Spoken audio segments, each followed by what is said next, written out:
Hello everyone, কেমন আছো সবাই? আশা করছি সবাই ভালো আছো। আমিও খুব ভালো আছি।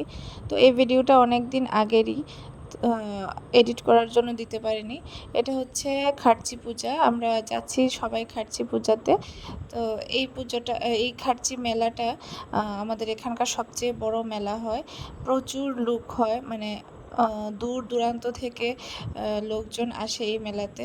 আর এই মেলাটা অনেক রাত অবধি চলে, মানে যতক্ষণ পর্যন্ত মানুষ থাকে ততক্ষণ পর্যন্ত মেলাটা চলতে থাকে।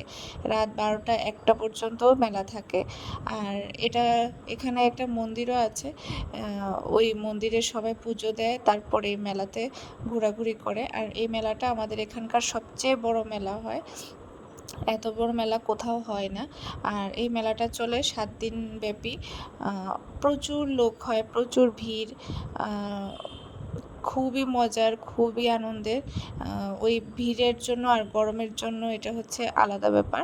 আর বাকি সব মানে এত সুন্দর মেলা হয়, কি বলবো। তো আমরা এখানে সবাই, আমাদের ফ্রেন্ডস যারা ছিল সবাই আমরা চলে গেলাম মেলাতে। আমরা অপেক্ষা করছিলাম সবার সময় কখন হবে, মানে একসঙ্গে যেন সবাই যেতে পারি। কারণ একসঙ্গে ঘোরার মজাটাই আলাদা। আর আমরা বেশিরভাগ সময়ই যখনই যেখানেই যাই আমরা একসঙ্গেই যেতে চেষ্টা করি। আর অ্যাকচুয়ালি এখন সবার সময় মিলে না, একজনের সময় হলে আরেকজন যেতে পারে না, ওই জন্য আমাদের একটু অসুবিধা হয়ে যায়। না হলে বাকি সব আমরা মানে ম্যাক্সিমাম আমরা চেষ্টা করি যে সবাই একসঙ্গে ঘোরার।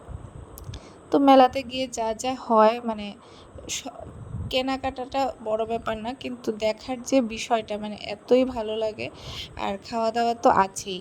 তো আমরা এখানে মানে দই ফুচকা খাচ্ছিলাম। আর মেলা থেকে কেনার মতো তেমন কিছুই ছিল না। কারণ মানে একে মানে আমি বার্গেনিং করতে পারি না। ওই জন্য আমি মেলা থেকে কিছু কিনি না। আর আসার সময় কিছু খাওয়ার জিনিস নিয়ে এলাম, এতটুকুই। আর অ্যাকচুয়ালি খুবই মজা হয়েছিল, মানে সবাই একসঙ্গে গিয়েছিলাম তো ওই জন্য। তো ভিডিওটা এখানে শেষ করলাম। Thank you.